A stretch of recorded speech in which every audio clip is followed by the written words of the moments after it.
Ini musuhnya gawang sana.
Mana? Mana?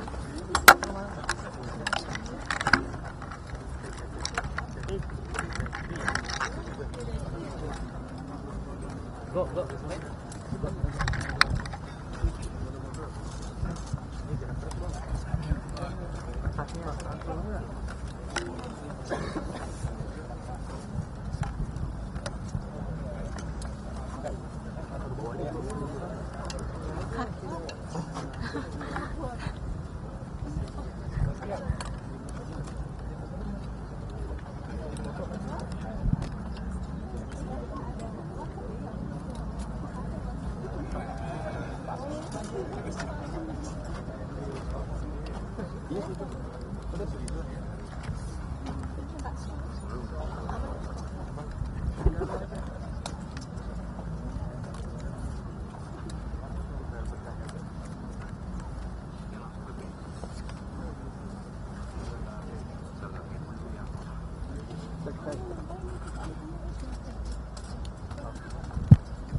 Kan.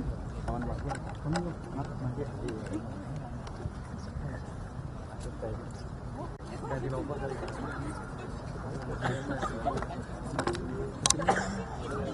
Enggak, lu kita kasih mic-nya. As tuh jangan di situ. Nah, itu. Kenal. Apa ID kakak?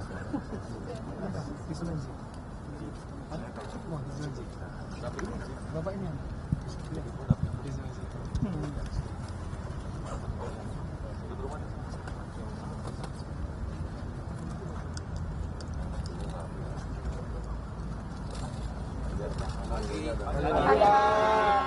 Tiket semua. Oh belum. Kayaknya memang nggak diundang apa?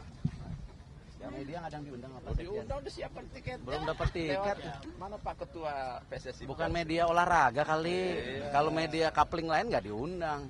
Sudah ada sama Taufik ya. Hah? Ada sama Taufik. Siap. Ya, Pak.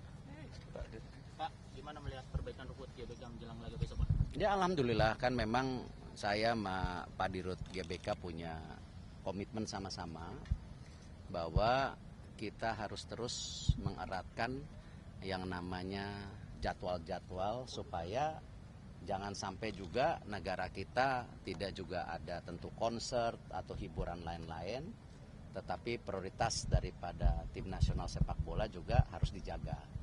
Nah alhamdulillah ini contoh yang bagus, di mana kita PSSI, karena wilayah GBK ini kan dikelola oleh beliau, kita pengguna fasilitas. Nah ini alhamdulillah ini contoh yang baik bagaimana kita sama-sama ketika jadwal tim nasional itu sudah kita bicarakan, beliau tetap juga bisa melakukan kegiatan-kegiatan untuk mempromosikan negara kita seperti buat konser dan lain-lain.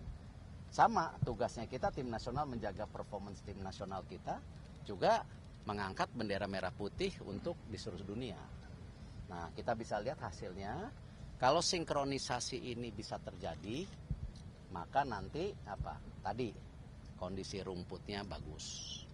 Tadi kita juga diskusi sama beliau mengenai lapangan latihan. Sama, ya kita mesti sinkronisasi karena jangan sampai nanti persepsinya seakan-akan tim tamu tidak dilayanin, gitu loh. Lalu kita juga tim nasional kita terkena cedera karena kualitas. Nah ini sama, habis ini baru yang lapangan latihan. Dan beliau komit. Ya. Dan tadi Pak Sekjen mengusulkan mungkin juga kita bisa menyewa salah satu lapangan untuk selama setahun. Ya, supaya karena memang ini pertama kali saya rasa kita di PSSI ini seluruh timnasnya ya training camp. Ya, karena ini tuntutan FIFA. U17 kejuaraan dunia setiap tahun, U20 2 tahun sekali. Ya, lalu kita juga tim senior kita ya siapa sih yang nggak punya mimpi ingin ke Piala Dunia? Ya, nah ini hal-hal seperti ini ya kita harus serius. Nah karena itu ya U17 ya ini sudah di Solo. Ya terima kasih kepada pemerintah Solo ya Pak Gibran yang memberi kesempatan menjadi tuan rumah, dan kami PSSI pasti menjaga penyelenggaraan ini dengan baik. Dan nanti tanggal TC-nya sudah di sana, nanti pertandingan AFF U16 di sana. Untuk nanti ini sebagai ajang buat kualifikasi juga menuju Asia sebelum masuk ke Piala Dunia U17. Coach Indra juga tadi malam sudah bermain ya uji coba dengan beberapa tim. Kemarin di Ukraina U23 rupanya untuk persiapan Olimpiade. Ya kalau melihat ya oke, tapi perlu improvement. Tapi karena kelasnya di atas saya rasa oke ya. Itu juga untuk persiapan apa U20. Makanya pemainnya kan tadi malam yang namanya Kakak masih 17. Jadi yang memang bisa untuk U20 2 tahun lagi. Sama tim nasional senior ya kita berjibaku untuk yang terbaik termasuk tim nasional putri gitu. Jadi itu yang saya bisa sampaikan sih. Pak, soal lapangan latihan itu yang sampai cedera itu gimana Pak maksudnya ke depannya? Enggak, tadi sudah bicara GBK dan kami akan sama-sama bikin tadi ya schedule yang baik, planning yang baik seperti yang kita lakukan di sini. Dan saya rasa GBK komit. Ya, ini sama-sama kok, karena memang kan aset GBK ini bukan punya PSSI. Ya, ini tentu kita hanya penyewa, tetapi saya yakin dengan koordinasi yang baik yang selama ini sudah terjadi bisa lebih baik. Terkait yang komennya Justin Hunter Pak, yang terkait yang Stadion Madia yang katanya lapangan jelek itu. Ya sama, Piala Madia itu memang kan diproteskan untuk atletik. Ya, ini juga kita sedang melobi. Saya coba akan bicara dengan Pak Luhut, Ketua Atletik. Mungkin nggak kita bisa kerjasama. Ya, apakah membuat lokasi baru atau di mana yang memang proper buat atletik. Tetapi yang Madia itu kita bisa pakai untuk pertandingan-pertandingan tim nasional putri, junior kan tidak harus di GBK terus. Pak Dirut juga kasihan gitu ya. Jadi tim seniornya di sini, tapi junior putrinya bisa di Madia. Nah ini nanti saya akan bicarakan dengan Pak Luhut dan saya yakin Pak Luhut dukung ya karena memang Pak Luhut juga suka sepak bola. Pak, penegasan aja Pak. Jadi hari ini lapangan sudah oke atau masih kurang Pak? Oke. Ya recovery-nya baik ya karena tentu ya tadi persiapannya sudah ada waktu cukup. Gitu. Pak, itu terkait proses naturalisasi Kardon, kan ini kabarnya sudah sah. Ada proses apalagi nggak Pak? Atau Kita masih menunggu AFC ya. Kita alhamdulillah terima kasih kepada Bapak Presiden, Ketua DPR, seluruh pimpinan Komisi 10, 3 yang terus membantu percepatan pemain Indonesia yang di luar negeri ingin membela merah putih. Nah itu sekarang ya kita dorong ya dan alhamdulillah terjadi dan kita sudah mendaftarkan FIFA tadi malam. Ya, FIFA sudah mengeluarkan suratnya, tetapi untuk AFC sendiri dia masih perlu proses. Kita tunggu gitu. apakah diproyeksikan untuk main di luar negeri itu Pak? Sifatnya? Saya nggak tahu, nanti tergantung approval AFC.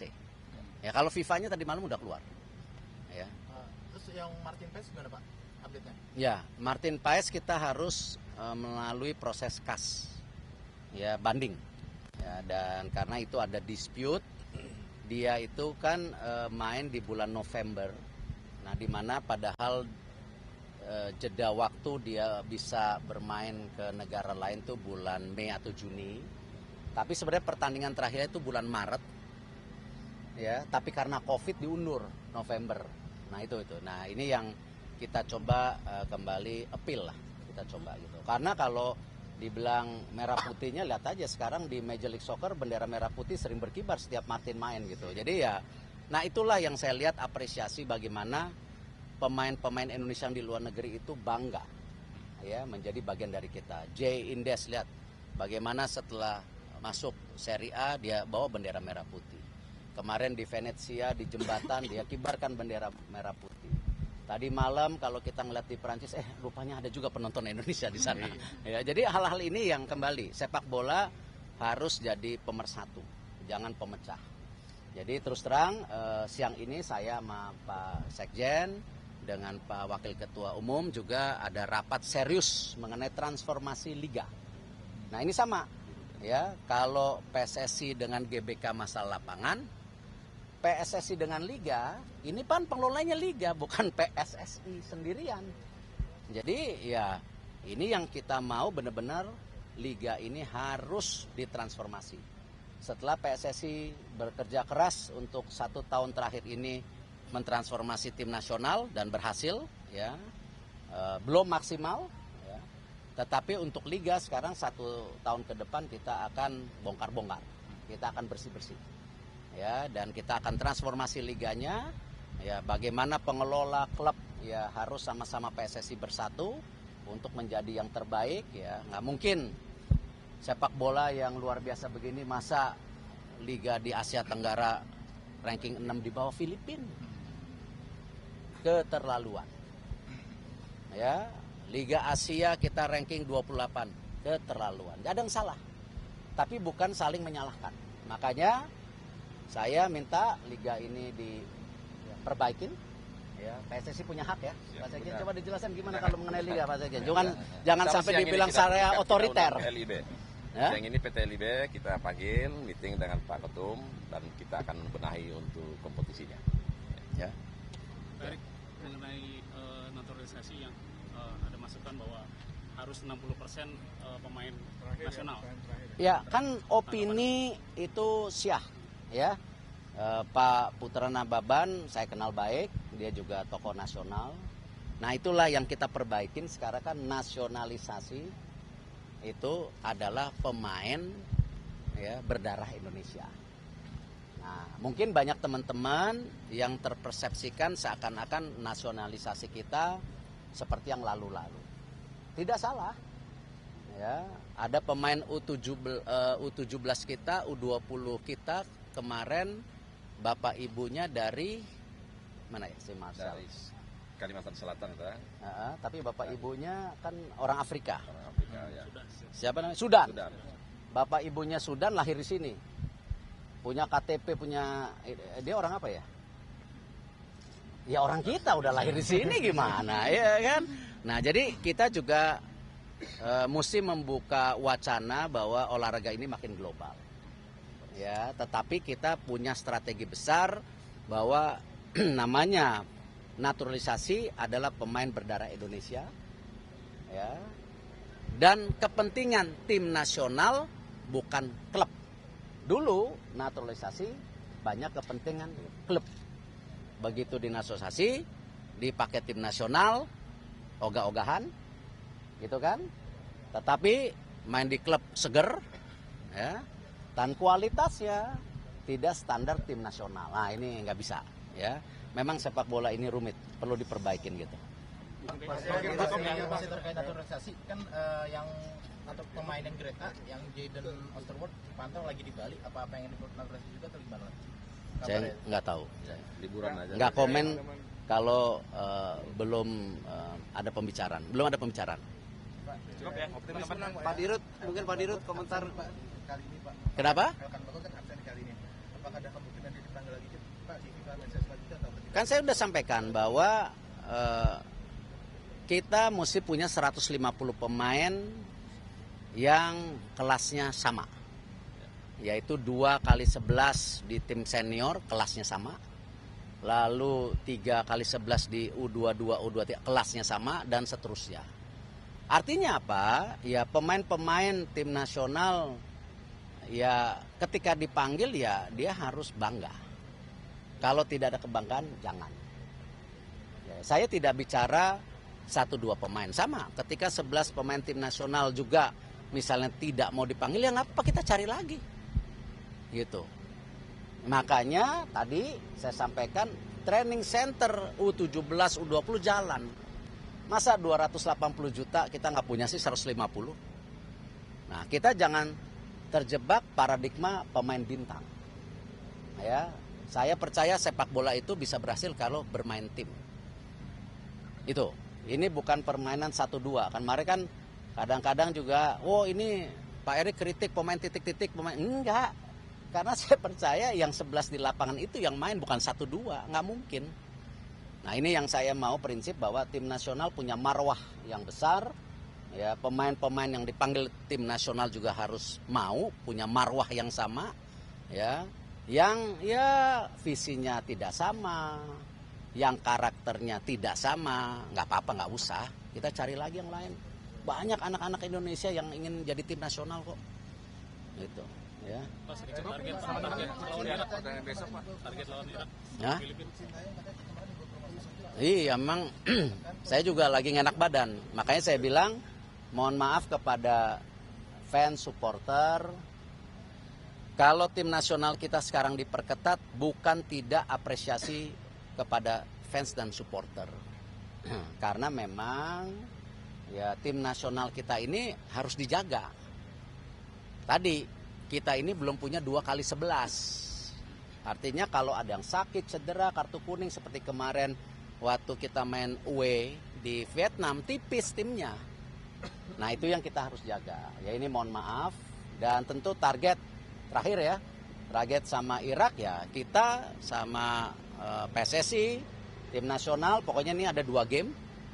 Indonesia lawan Irak, Indonesia sama Filipina, kita ingin mengambil poin sebanyak-banyaknya. Dan 3 poin ini paling penting, secepatnya. Ya, supaya kita bisa mempersiapkan untuk tim senior ini buat kualifikasi round 3, di mana itu kan sudah main Agustus, September, Oktober, ya nanti Maret, Juni tahun depan 10 pertandingan, ya harus disiapkan dari sekarang. Gitu. Dan izin bulan Agustus kita tidak main di GBK, ya karena ada kedatangan tamu negara, ya Sri Paus, ya. Jadi kita akan bermain nanti di Surabaya. Ya, kita pindah lokasi. Karena ini kembali jangan juga menjadi polemik ya. Enggak, emang ini tamu negara, ya tokoh dunia, ya kita harus ya mengerti. Jadi kita akan bermain di Surabaya. Saya udah minta tim PSSI cek juga rumput di Surabaya, persiapannya begini. Kalau nggak siap, ya kita pindah kota lain lagi. Banyak kok kota. Sekarang pemerintah sudah renovasi 22 stadium, sudah 8. Kemarin FIFA sudah ngecek stadionnya, sudah ada green light, ini stadion-stadion bagus ya, kita banyak opsi sekarang. Negara ini kaya, tinggal perlu manajemen yang baik. Ya, terima kasih.